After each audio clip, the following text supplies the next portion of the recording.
So welcome to today's Green at Google event. Today we should have a very interesting talk from an ecopreneur, Tom Szaky, and he will tell us about his interesting company. I'm sorry to say that the books did not get ordered by the person that was supposed to sign up. That fell through the cracks somehow, so we don't have books to offer you right now. Sorry about that, but you certainly can purchase them online. I've been reading it and it's pretty interesting. Tom Szaky dropped out of Princeton in 2002 to lead TerraCycle, a company that he founded to make useful stuff out of garbage. TerraCycle is now at the forefront of eco-capitalist movement, producing what are arguably the most environmentally friendly products in mass distribution. Through partnerships with major companies and retailers, they create products using materials that most people would throw away. From worm poop fertilizer and in gardening supplies to juice pouch tote bags and pencil cases, TerraCycle's growth has been interesting to watch and quite phenomenal. Regarding the book that Tom is recently finished, Joel Makauer says, Tom Szaky is the Horatio Alger for the green economy, turning other people's rags into socially responsible riches. His exhilarating story offers inspiration and hope for next generation capitalism by demonstrating the power of an idea whose time has come, that waste is a profitable thing to mind. So with that, I'd like to introduce Tom Szaky.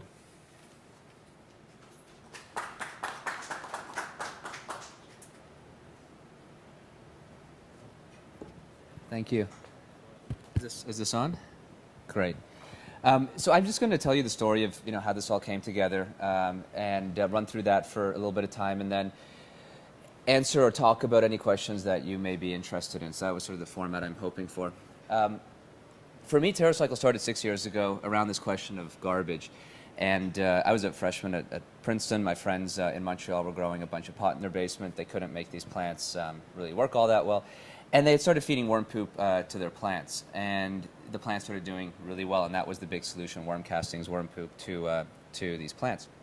And what got me incredibly interested about this idea of waste was that the worms were making worm poop by taking organic waste, food scraps, sort of appropriate people are eating today, because it's anything you're not going to eat would have fallen into that category. And that's the raw material. And then so the question became, well, that's considered garbage today because we throw it out and send it to landfills all the time. And in landfills, very little biodegrades, so it does last, even food waste lasts for a very long time in a dump. And so the question became, well, what is this whole concept of waste? What really is garbage? One way to look at it would be to say it's anything we put in a trash can, or you can take out the trash can, and it's all the stuff that is non-recyclable. We even, in this photo, just for point of fact, took the liberty of putting anything that's recyclable out of it. So it's only non-recyclable. It's still a tremendous amount of materials. And garbage doesn't exist in nature in any capacity. Every ecosystem in nature has a solution to another ecosystem's waste. So it's a totally man-made idea. It's also very new, I think. It's probably 100 years old as a concept. It's, the invention of consumerism and the invention of complex polymers equals garbage. And what do we do with it? We have a one-stop solution. We burn it, or most of it we send to a pile and just let it sit there. And so it creates a problem, and it's a problem nature has solved, and it's a problem that if we don't eliminate, at some point in time will become a very big problem, because you just keep putting more and more stuff in a landfill, and at some point in time, it'll take a very long amount of time, you run out of landfill space. So another way to look at it, though, is also the negative it produces. So not only do we not have a solution for it, potentially rendering it a neutral, but it incurs a cost. It's the only commodity that I've ever seen that intersects in the negative from a price perspective. In other words, there is tremendous supply but negative demand. And because there's negative demand, the price is a negative. That's another way to define garbage. Anything that behaves this way, price is priced in the negative. And it's true because we pay, whether it's at home or here in an office, we pay for the removal of garbage. We pay a fee for some company to transport it from point A, here, point B, a landfill. And then typically that company, like a waste management, pays the landfill some amount to deposit the waste in their warehouse equal to the landfill. So anyway, just to sort of jump through the story of TerraCycle, by the way, I think this is the picture of the plants. We started here, food waste, and now I apologize for those eating.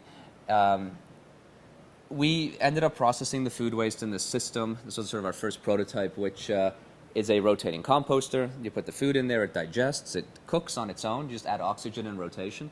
And then it goes into this contraption, which was a worm poop gizmo, where you fundamentally put the worms on a conveyor belt and they move from garbage, they move from their poop, which they don't like hanging out in, like all animals, and they move towards food. And you put the conveyor belt in the other direction. In this case, it was a downward direction from the center at the same rate as the worms are moving up. So they just stay in the middle the whole time and just what comes off is poop. So our supply chain was this: organic waste to worms equals poop. And we had this big challenge come upon us, which was, the economics of garbage into worm poop is great because you start with waste, but the economics of packaging that is not that good. And the economics today looks something like this, where the cheapest way, and we had liquefied it, to package liquid worm poop in a soda bottle, the cheapest way to do it would be just virgin plastic. If you want more expensive, you'd go into like some recycled content. But still just now would become more expensive. Or if you go to biodegradable plastic, it becomes even more expensive. So the question is, the more eco you go, the more expensive the product becomes, and that's the big fundamental underlying challenge of the green movement, is that most green products are more expensive. So the question was, is there value in waste? And the one place there is recyclable. So one way to segment garbage, you can put garbage into one of these two buckets, recyclable or non-recyclable, and with recyclable, there's value. The value is that you put the bottle in the recycling can, and the recycling center, though, values only the plastic as valuable, doesn't value the shape. The shape is garbage, negative value. In other words, people are willing to pay to get rid of the shape, and that's what a recycling center does. So if you buy used soda bottles from a recycling center, by definition, you're not buying the shape, you're just buying the plastic, and it becomes the cheapest way to package waste. And also the most environmentally friendly. And that's become the resounding solution that we keep seeing, is if you look in garbage for the solution and you don't do anything to the garbage, or as little as possible, in this case, removal of a label and washing, it becomes the cheapest and best solution all at the exact same time. And it makes sense because garbage in nature is probably the most important thing to another animal. Not a neutral, but in most cases, the lifeblood of another ecosystem, some other system's waste. So this was our first product, liquid worm poop in a soda bottle. And because it was cheap, we got lots of orders from like Walmart, big retailers, and it really became a very big product. And the idea was to create three basic principles in products: better, greener, and most importantly, cheaper. And that's what waste allows you to do. And so we, realized that when we make liquid worm poop in a soda bottle, we have our own leftover waste, which is the byproduct, the brew, if you will, the solid material, so we took that, packaged it into a tray, and now you have a biodegradable seed starter. And imagine just you take your garbage, package it, and sell it. That was basically what this product did. And it's one of Walmart's best-selling seed starters for the past couple of years.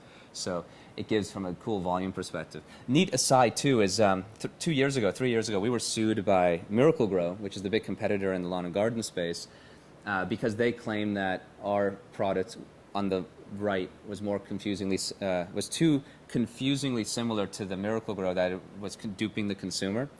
And so it's a neat sort of thing that happened with our company. And we ended up,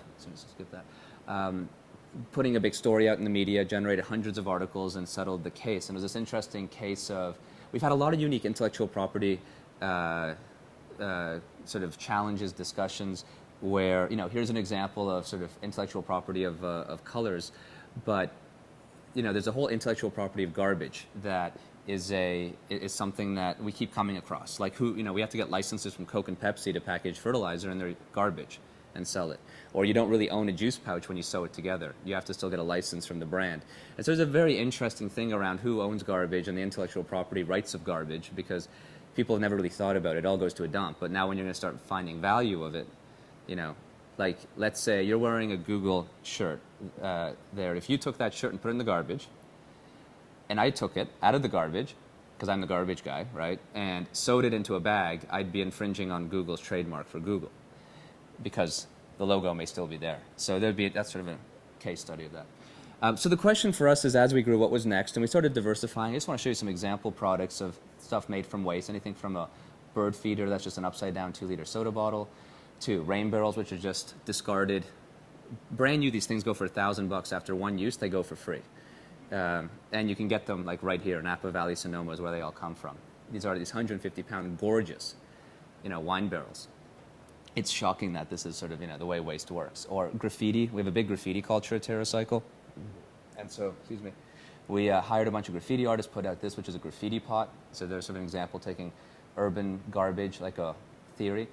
And then so the question became, can everything be made from waste? And the big issue with waste when you picture it like this is that it's all mixed together. That's the number one basic issue of garbage, is the fact that it's all mixed together. If we took you went into a Walmart and you took every single product off the shelf out of its package, mixed it together, you'd have the equivalent of a landfill.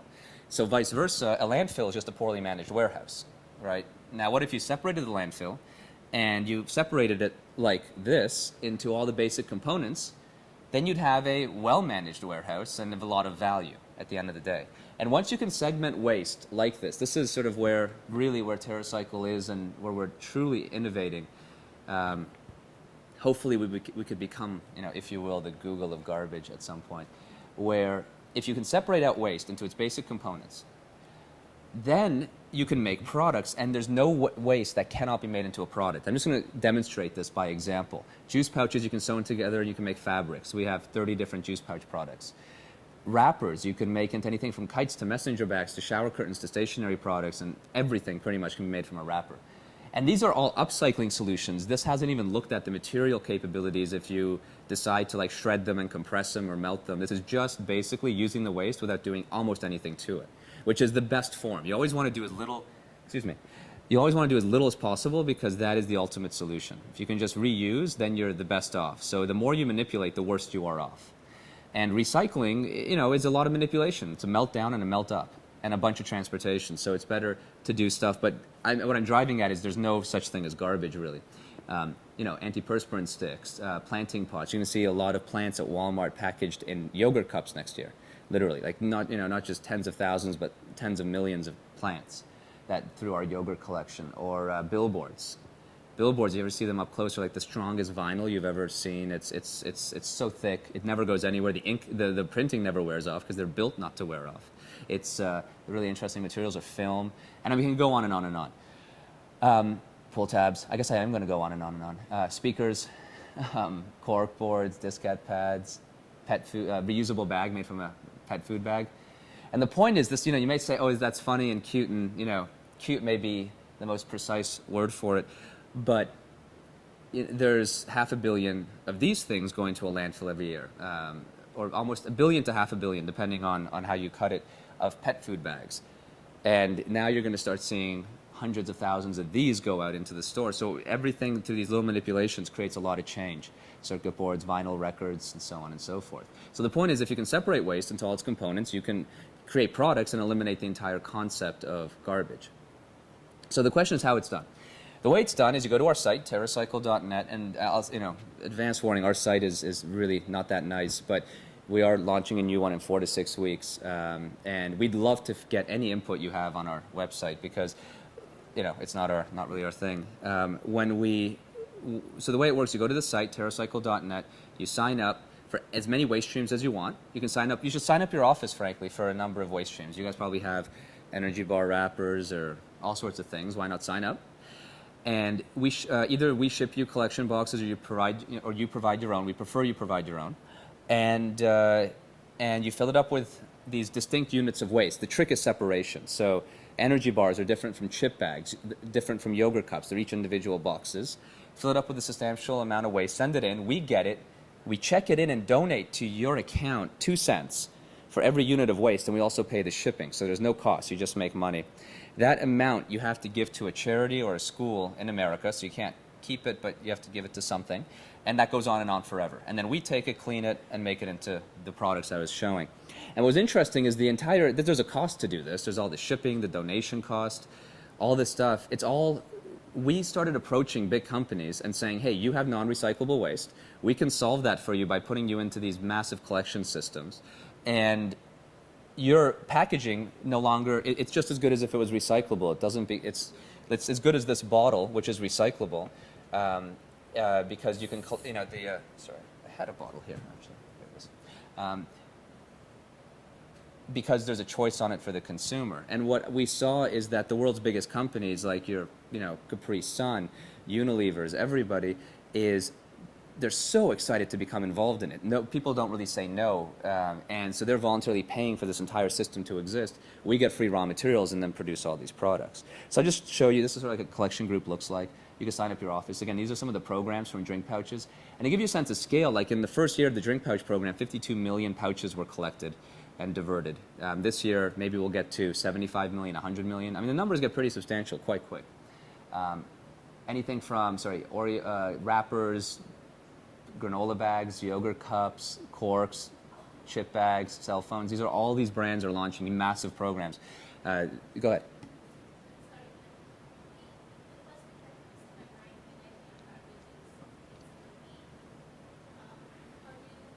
Clean? Oh, great. Yeah, so the question, yeah, sure. The question was, you have all this garbage, and it looks, and it's dirty, right? I mean, I'll give you examples of dirty. Like we have, candy wrappers have chocolate, sugar, resin. Juice pouches are like, it has a lot of, everything has leftover stuff, whatever it came with. And there's some nasty stuff out there too. I mean, a chip bag is relatively easy compared to a furnace filter or a used paintbrush or things like that. Or excuse me, give you the example of like a Neosporin tube. We're about to launch a program there on over-the-counter drug tubes, which you have to consider hazardous waste material, the residual, how you end up disposing it. And so, we come up with custom cleaning processes. We bring in all the waste, we batch it, so you get a truckload together, send the truckload over to a cleaning place that is specially suited for that type of cleaning process. So like a tube we'll shred into relatively large chunks so we can get into it, and it goes through a cleaning process, and that's different from, say, a pet food bag, that's different from a chip bag.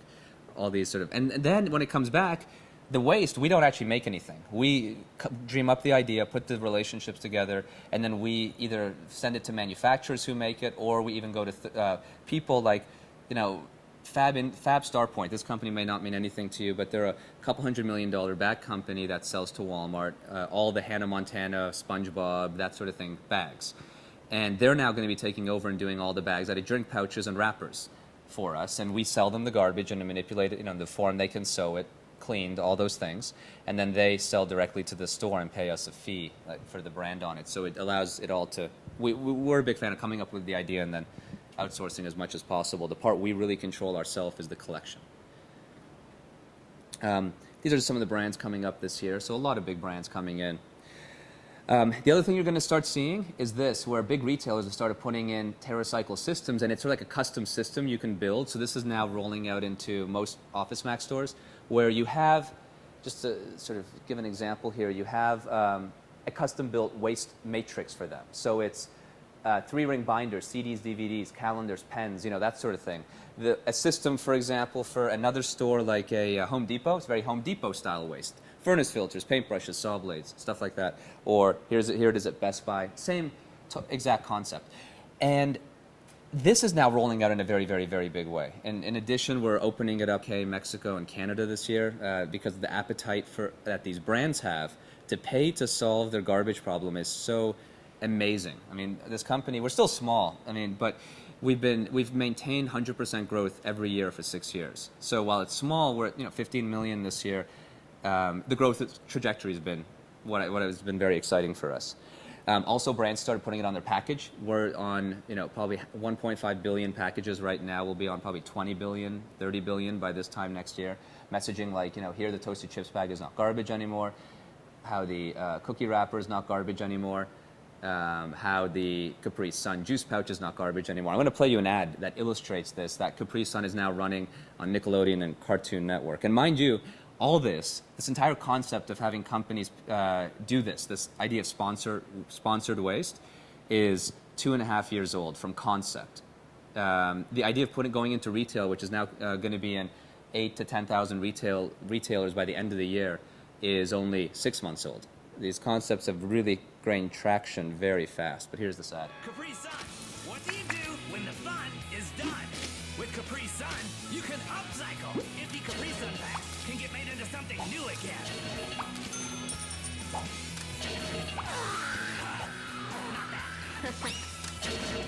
I Ah, cool. Capri Sun has teamed up with TerraCycle to help you make a difference and raise money for your school. Go here to find out more. Respect the pouch. Respect the planet. What's amazing is a company like this getting excited and putting big amounts of money around promoting this. This is a great message. There's no losers. You know, the consumer wins because they have now you don't have to create garbage. You don't have to choose to put it in the garbage can. I think given the choice, if there was a choice, there's a garbage can and then one for upcycling juice next to each other, would anyone consciously choose to put it in the garbage can when they're going and making that decision?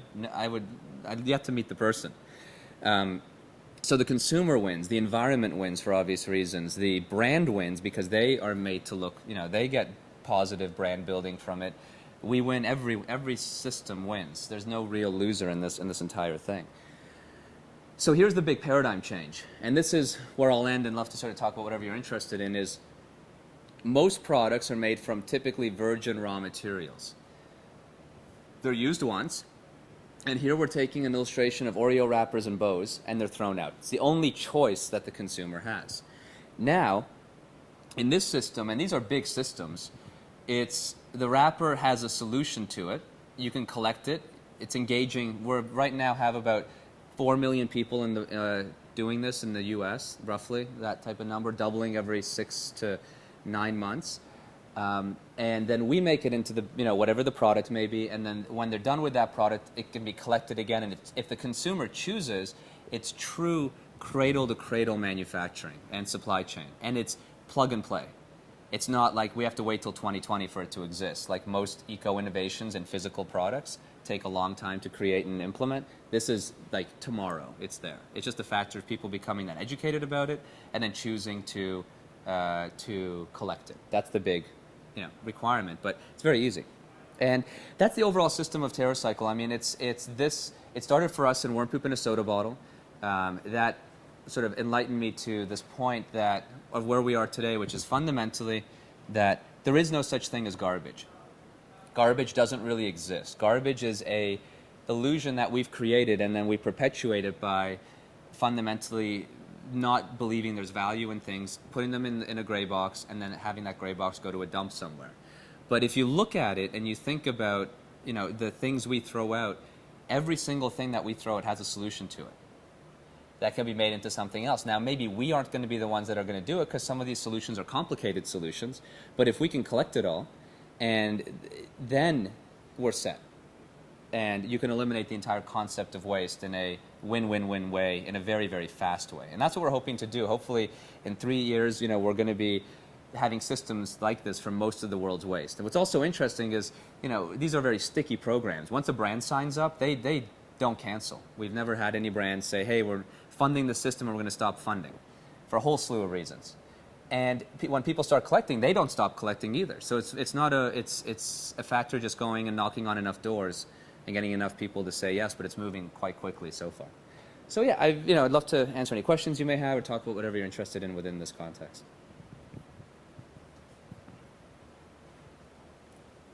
Tom, I have a question. Is this mic on? Great.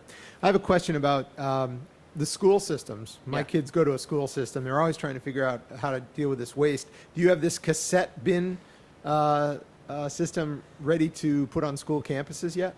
Yes, in a way, yes. The actual, TerraCycle supplying those physical bins will happen in about 6 months. We don't supply them yet. However, let's say that you're a school teacher and you're hearing this and you want to have a cassette type bin with a whole strip of waste. You go to TerraCycle.net, you sign up for your 5 favorite waste streams, and we will send you, if you want, either the individual little bins you just put all beside each other and you've accomplished the effect, or you just have your kids get around. I think it's even better if the location provides the bin. Doesn't cost, there's no environmental impact of shipping the bin to you or the box, whatever. And there's a whole engagement process of helping make, especially with kids, having them create their own recycling bin. But either way, anyone can do it right now today. And there's enough waste streams if you go to our site that are available. And there is an availability issue because there's a raw cost of all the shipping back and forth. So brands authorize certain number of locations to be available, and that's a finite number that people grow into. And so there's certain waste streams. Most are available, but there's certain ones that are filled up today. Like yogurt cups today is filled. There'll be more locations opening in January for that, as an example.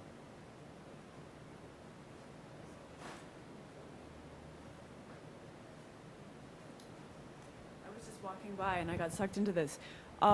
This is very cool. So the one concern I would have is, have you been able to try and influence these companies, the packaging that they produce, and go back to them and say, hey, how about we collect if you reduce your output to begin with and come up with better packaging techniques? Because like, I'm sure that all of our concern is like, who wants this crap to be produced anyway? And like the tote bags are like, okay, people can buy tote bags, but like ultimately, you know, can they reuse their own yogurt cups? Can you just clean them and send them back? Or like, Sure. Let me tackle a couple of those questions first, because it's so. First, the question is who wants it anyway? Is you. You want it because you're buying it. You know, people want Capri Sun because they're going out and buying billions of them every year. I mean, it's our most powerful vote is what we buy. So we choose what we want by buying. I think so. That's the message the consumer product companies are getting, is that they want those products. Now, within the packaging context, I can tell you that all these companies are putting in substantial effort and seeing it myself, like in their offices. There's big resources put around making the packaging better for the environment. Hell, they're spending millions of dollars with us doing it, and so they're incentivized. They're definitely thinking and doing it, and they all are going in that direction, but there's a lot of constraints. Like packaging in food, no plastic packaging can be reused because of the, I think it's the FDA or whatever agency doesn't allow that to happen. There's a safety issue with it. There's all these constraints. Food packaging, just almost by definition, unless glass, cannot be reused. And we aren't in glass reusable packaging, again, because of us, because we as a group have chosen that we don't like to bother to do it, to have a glass yogurt cup and then wash it and take it back to the store. None of us will do it, and that's why it's not around. If we did, it would be. You know, it's one of these weird things. So the companies are incentivized to create really good packaging. The problem is that most of the solutions that exist in today's capabilities create garbage. You know, it's much better to package a chip bag in a flexible wrapper, because if you melt that wrapper down, it doesn't even equal a bottle cap, than packaging it in, say, like some reusable product, even if that was recyclable. Because even today, after 30 years of recycling, we recycle at 25%, 30% recycling rates. It's pretty sad for having 30 years of that choice. And like, I'm even looking, unless I'm reading it incorrectly, I mean, I would say we're in a very progressive part of the world right here in this particular location, right? With we have glass bottles with milk where I come from. It's exciting. Yeah. No, sure. No, absolutely. But I mean, even right here, right now, I can see a trash can from here, right? It's right there. And unfortunately, the whole system of collection right now is not that robust. I guess, so the one specific part of my question is, are you hoping to find yourself in a position where you will have some clout with the product designers of their packaging to say, we do. Yeah. I mean, like, we were with Frito-Lay yesterday, and they're launching a compostable bag, and they're working with us to, get our input on Awesome. on how we could make it better, which is really nice to see that they're doing that. Absolutely. Sure. I think one of the challenges I can see is the economics here, right? There's a lot of materials that these companies that use packaging. I mean, let's be honest, they're going to go for the cheapest thing that they can that meets a bunch of other criteria, like the regulations. Yeah. Does it look long-term that recycled products, with all the costs that are involved there, collection, transport, cleaning, all those things, long-term will be cheaper than some of these materials that they can just get raw materials and make packaging from? It's a good question. If you look at it just from a material P&L perspective, it's not even there today. It's way cheaper to not do this. But what's interesting, at least in our system, and the budgets are pretty robust, is that it's not the material team that's taking the financial burden, it's the brand team, the marketing team. It's a marketing program, is how it's billed and how it's paid for. And what's amazing is that there's enough money in these marketing budgets that to pay for a national system as robust as the system of recycling is in all these brands' capability. It doesn't even take more than 10% of their budget away. I mean, at participation levels of today's recycling, if you went that big, it's still doable. And so it comes from that budget category, and that's who's paying for it, because, as a marketing spend, not as if it was just straight on the materials, it will never make economic sense. So continuing that, could you maybe give us, it might be too privileged information, but could you tell us kind of the chunks of the revenue stream that you get, what are coming from branding, what are coming from Sure. licensing deals, and I actually can- what's coming from worm poop? Sure. Good question. I can't tell you the margins we make, but I can sort of tell you the orders of magnitude and the buckets. So half of our top line comes from companies paying us to create the systems of collection. The other half comes from the money we make on converting what's collected into product and selling that. Now, we do collection where we do it in retail locations, has different economics on it than when we do it just with a brand through a, where you can go to our site and sign up and become a collection location. And on the flip side, in products, either we manufacture through a outsourced supply chain, or we sell the waste and get a licensing fee back, where in that case, if we work with like a American Greeting, for example, to make that bow, then they'll buy the waste from us and then pay us a licensing fee on the bow, but they'll do more volume. We'll do less margin, but more volume. Excuse me. That's basically how it all boils down. We also have our own TV series. So we have a media center as well that provides income. Like I have this book, but the book is really small compared to, we have this thing called Garbage Moguls, which is our TV show on National Geographic Channel. It premiered a month ago really well. We have 3 more episodes airing this year and then 13 next year. You can just Google Garbage Moguls. It follows each episode as we take a waste stream, make it into a product, and sell it to a major retailer. So it's a big awareness driver for whatever these products we're making, and it's also a revenue generator at the same time because we get paid to do it. So there's also income there, but we get way more exposure than we get dollars in on the media side. But the media department pays for itself and then a little something, sort of how it works. That's basically how our economics come to us.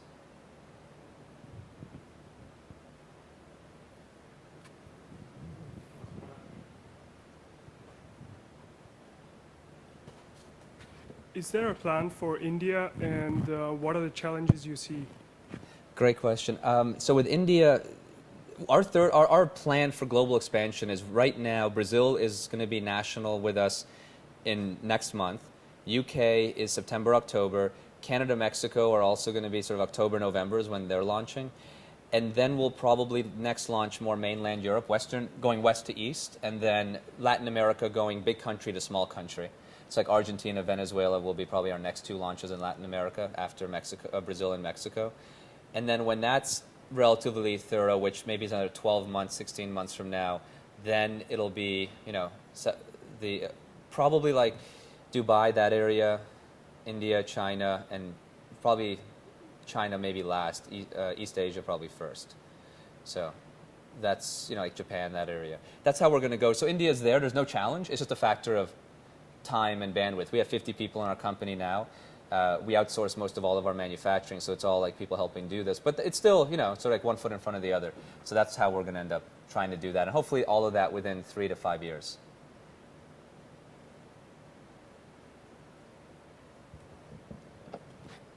I have a question about scalability, and by that I mean that it may be easy for me to, say, divert all my Capri Sun packages, but let's say in the future now there's 100 different products that I could separate out. I just feel like consumers might be overwhelmed by that. For like right now, some people can't even bother to, differentiate between the garbage can and the one recycle bin. So I just wondered what your thoughts were on that. Excellent question. There's 2 ways to look at that. One is a factor of incentive, right? If you give incentive, then people will be more likely to do the tasks you want them to do. So giving a 2-cent donation or a penny donation or a 5-cent, whatever the donation level is for each unit of waste, even though you're not really getting that yourself, but you're giving it to a charity, is a form of incentive that really helps. So people are very incentivized there. They're also actually now, because of all the media and all the attention, highly incentivized about the environment side as well. So there's some good incentive. But it does beg the basic question, am I not just making a trash can, ridiculously long and having like all this separation requirement, right?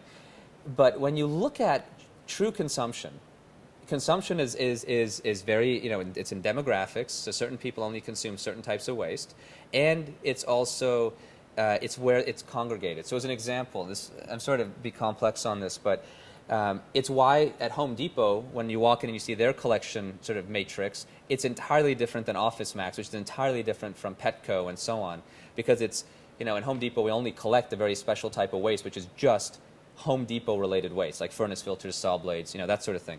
In a case like Office Max, it's all only office related waste and so on. In grocery, only food related waste.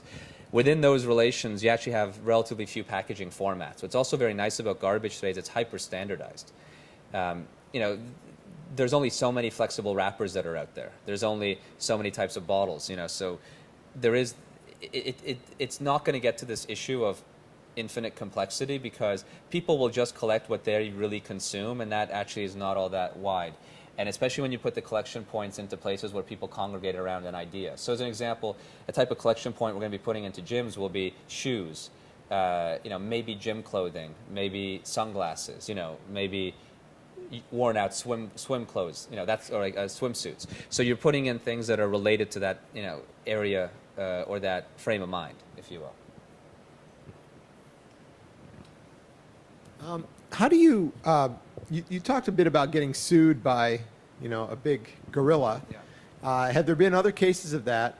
And the second point is, what do you do about your own IP? How come they can't come in and do this themselves? Sure. I mean, our IP is not protected by patents or process. It's protected by the intellectual property of the brand. So as an example, you can see an Oreo gift bag on this slide here. That you cannot legally make unless you have a license from Oreo to have their logo on it. We have exclusive licenses with all of these, big waste streams. And so as we create the collection systems, and it's also, you have to own the collection system, because if you can't get your hands on a lot of Oreo wrappers, how are you going to make anything out of it anyway? So it's the protection is that we own the collection system and we own the license for these brands. And in effect, you can own garbage that way. That's sort of the way we perceive it. There's nothing special making a gift bag. You can make it at home. And we're actually hopefully going to come out with a magazine next year called Upcycle, which will have actually relatively nice distribution on it, and it'll be how you can actually we're going to try to give away how you can do this at home.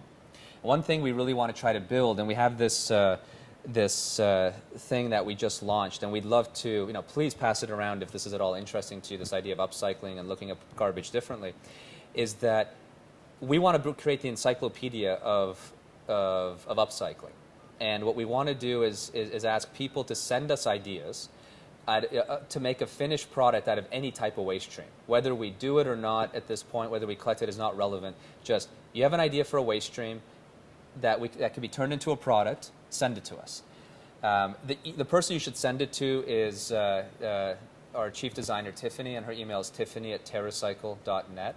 So email her, and we may tweak this process, but today it's what we've created, is that she'll deem if it's unique on her own accord, which means it's unique if it's not anywhere on the internet in any capacity. No one's done anything remarkably close to it, and it's also not something TerraCycle internally has ever thought about. We will give a fair rating. We'll deem if it's unique or not, and if it's unique, then it goes into our sort of catalog. And it has to be a private catalog for the next reason, which is if we make it, and if it makes sense, we are going to make it. We have a massive range of products, hundreds of products, from shower curtains to kites. I mean, we'll do it all. Then we will pay a 1% net sales licensing fee up to $20,000 to the person, whoever made that design. Could be 5 years from now. But we want to get this message out, and hopefully there's enough incentive there for people to send us all their ideas. And hell, if we make 1% sent us this idea of we're about to work with toothbrushes, and 6 months ago we got this idea from a designer saying, why don't you take old used toothbrushes, cut off the heads, and then laminate them to a mat and have a place to wipe your shoes as you walk in the door, like just a shoe mat. And great idea. Now we're actually running with it, and it'll divert huge amounts of used toothbrushes. I mean, it's going to be really a massive win. So that's one thing we're trying to do on the design side that we'd love to share with you.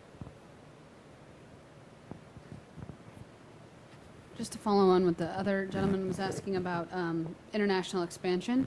So this is a great idea here in the U.S., and I can see why people are really taken to it. Do you have a sense of like India or other countries and Really strong, the companies buying into.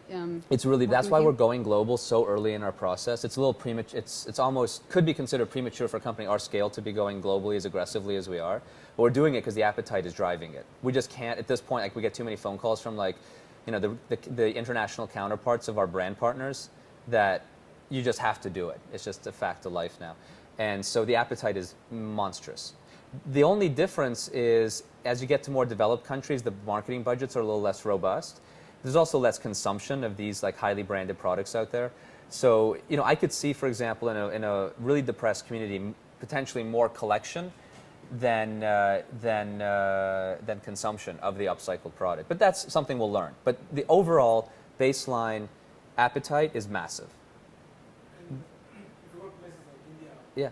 they already do a recycling program because waste is more value. Yeah. So they already do recycling. They know everybody recycles. It's more ingrained than, yeah, I mean, if you look at the countries in the world that really already do this the best, or places where, like Africa, where it's worth, and it's crude and horrible to look at, but the people who find value in garbage today are the people who live in landfills and dig through them, and there's a lot of people who do that. It's not an uncommon thing. India has a lot of that. Brazil has a lot of that. It's not that there's a 12 people recycle everything. Like pay for newspapers for value. Yeah. Nobody just puts a newspaper in the last one. Because newspapers got one to value. They actually get Yeah. place for That's the whole, and that goes to the question you asked. It's all about incentive and about making sure there's value. Whether it's psychological value, which is what we're really giving away here, because what's the 2 cents to somebody? It's not the big deal. It's the psychological benefit is massive compared to the dollars. But in other places, it's just about getting enough incentive to have people do the things you want them to do.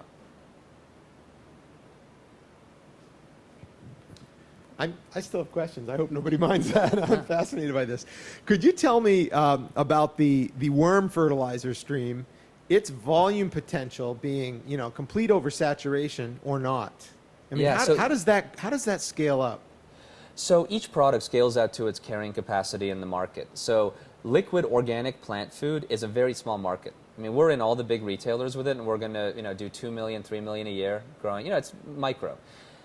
Depends on the market you go into. I mean, we're about to do a big partnership with a big cleaning brand and we already have a line of cleaners, but they're going to take it and license it from us and really make a big deal out of it. In cleaners, it could be hundreds of millions of dollars if it's taken to its ultimate point. It all depends. I mean, the amount of bows that are sold in the world are a lot, especially Walmart. It just depends on each product solution. Does the market like it? Is the price right? And then how big is the market? But we're not like a cleaner company. We're not a fertilizer company. We're an everything from waste company, which allows us to participate in any product of any kind. Well, for example, is there another opportunity for the worms? If the worm poop is saturated, Yeah. can you grow worms as a protein that feeds another? You could. It's just not something we've ever really looked into. So, I mean, yes, the answer is totally doable, but I don't know anything about it. Yeah. Cool. Thank you. All right, thanks very much, Tom. That was great. This will be on our YouTube channel at some point in the future. So, thank you. Sounds good. Thank you.